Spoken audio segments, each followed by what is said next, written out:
अभी आपने हाईकोर्ट का उदाहरण लिया, मैं 2 उदाहरण देना चाहूँगा। हमारे उन्होंने तो संविधान की बात करते हुए उसे बिल्कुल संविधान की बात कही है, संविधान का सभी कोई सम्मान करता है, लेकिन संविधान को देखने का नज़रिया 2 प्रकार से क्यों होता है? एक हमारा पड़ोसी राज्य है बिहार, वहाँ 75% आरक्षण का बिल आया और राज्यपाल ने सहर्ष स्वीकार कर लिया। लेकिन हमारे राज्य में 77% आया और राज्यपाल ने अस्वीकार कर दिया, यह कहते हुए कि असंवैधानिक है। दोनों बिल समान थे। बिहार में 75% का बिल था और झारखंड में 77% का बिल था। बिहार में एक्सेप्ट कर लिया जाता है और झारखंड में रिजेक्ट कर दिया जाता है। तो संविधान की बात करने वाले जरा हम बच्चों को समझाएं कि संविधान का मापदंड क्या है।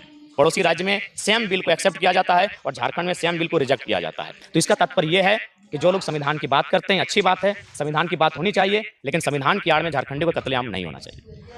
अब आप सांसदी का चुनाव लड़ रहे हैं, पहला सवाल तो यही है, जब इतनी भीड़ देखते हैं लोग, सोशल मीडिया पर आपके भाषण वायरल होते हैं, वो वीडियोस वायरल होते हैं जिसमें भीड़ दिखती है, तो यही लोग सवाल करते हैं कि कहाँ से आ रही है ये भीड़ और इतना पैसा कहाँ से आ रहा है चुनाव लड़ने के लिए, क्योंकि सांसदी का चुनाव लड़ना कोई सस्ता काम तो है नहीं, पैसा तो बहुत लगता है।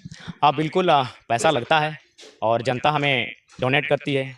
लगभग आज अभी सुबह से लेकर हम तक लगता है 40 से 50 लोगों की संख्या में आकर किसी ने 10,000 किसी ने 5,000 चंदा देने का कार्य किया है। हमको लगता है अभी तक आज के दिन में हम लोग को 2.25 लाख का धन हम लोग जमा कर चुके हैं। तो मोटा-मोटी 30 दिन में सोच लीजिए 50 लाख 40 लाख रुपए हो जाएगा, उससे चुनाव लड़ लेंगे। आपके विरोधी ये आरोप लगाते हैं कि जयराम आंदोलन करता है, लोगों को इकट्ठा करता है, प्रेशर पॉलिटिक्स क्रिएट करता है और इससे बड़ी बड़ी कंपनियों से चुनाव लड़ने के लिए पैसा लेता है। ये आपके विरोधियों का आरोप है।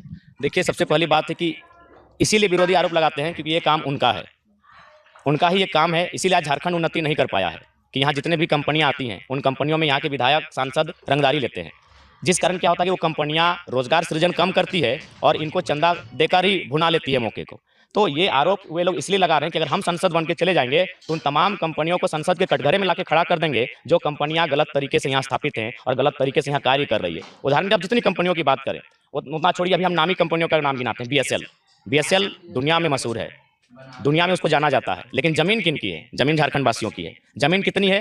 शायद 32 की 33,000 एकड़ जमीन है। लेकिन एक सवाल नियम ये भी है कि अगर आप उद्योग बनाने के लिए जमीन लेते हैं, किसी उद्योग की स्थापना के लिए अगर आप जमीन लेते हैं और उसमें अगर आप उद्योग की स्थापना नहीं कर पाते हैं तो आपको खाली स्थान रखने का कोई अधिकार नहीं है, उसको रैयत को वापस करना चाहिए। आप बोकारो घूम के चले आइए,